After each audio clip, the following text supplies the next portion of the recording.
सारे मेरी माता बहना, सारे भाई बंधु बच्चे सबको नमस्कार करता हूँ और भगवान को नमस्कार करते जो अंदर बैठा हुआ है। अब मैं देवताओं को मान लेते हैं लेकिन देवता हमारे अंदर बैठे इस बात को नहीं मानते। इसलिए मैं सभी से निवेदन करता हूँ कि शिक्षा हमें वो लेनी है तो हमारे जीवन का स्तर ऊंचा उठाए, उसी शिक्षा को हमें लेना चाहिए।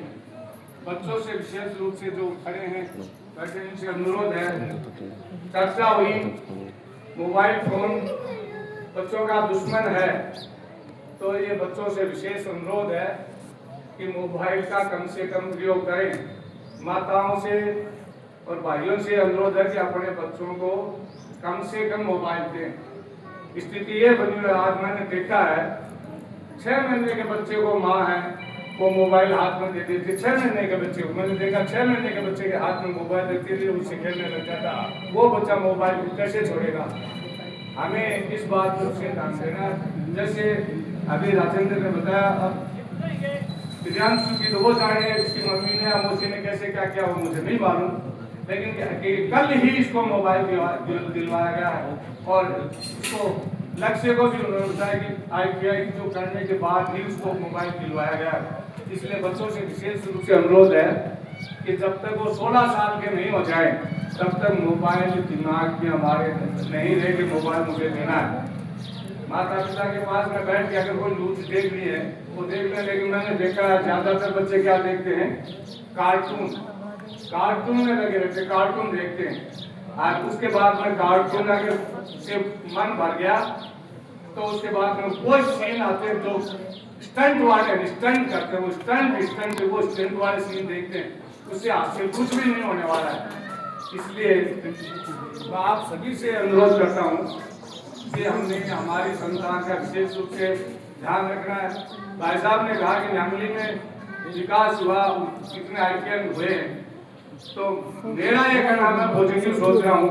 मेरे गांव में IAS भी एक बन गया है, डॉक्टर भी 2-3 बन गए हैं, अभी डॉक्टर बन रहे हैं, ITI में जा रहे हैं।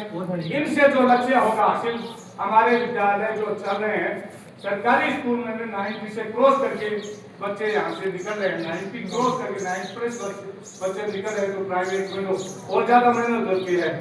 इसलिए हम पॉजिटिव भी विचार करें और ये देखें थोड़ा सा एक उसमें कमी मेरे में भी है। हमारे गांव में एक बीमारी है जबरदस्त और उस बीमारी का नाम जड़ है ताश। लेकिन हम कहें क्या, बुजुर्ग हो गए, घुटने में दर्द है, पीठ में दर्द है, काम घर पे है नहीं, न बहू बोलती है, न बेटा बोलता है, न पोता बोलता है, तो हम चाहें तो जाएं कहाँ? तो हम वहाँ से निकल के और गट्टे से आते हैं और गट्टे को करें तो क्या, किसी की चुगली करते हैं बुरा लगता है। इसलिए हमारे गाँव का एक ये मेरे को अच्छा भी लगता है।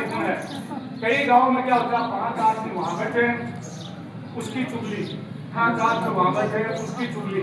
मेरे गाँव में कम से कम ये तो नहीं है किसी की चुगली करें, साथ में अपना समय बर्बाद करते हैं, वो कुछ भी करते हैं, लेकिन समय साथ इतना जरूर मैं एक अनुरोध करूँगा बुजुर्गों से, जैसे मोहम्मदी भाई जी बैठे, जमपाल भाई जी बैठे, सुखदेव जी प्रसाद के नजदीक नहीं जाते। इसलिए इनसे जगदीश को मैं धन्यवाद देता हूँ, वो कभी दास के नजदीक नहीं गया, अपने काम में हाथ हिल रहे हैं लेकिन फिर भी अपने काम में मशगूल रहता है।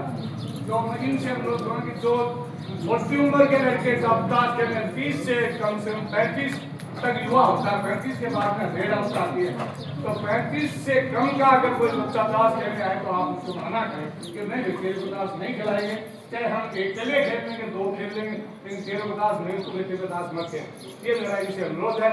बाकी सब जो ईश्वर की कृपा है, जिस तरीके से जो हो रहा है वो चल रहा है। मेरे गांव में विकास की दौड़ चल रही है, वो चलती रहेगी, ये मेरा पूरा विश्वास है। जय हिंद, जय भारत।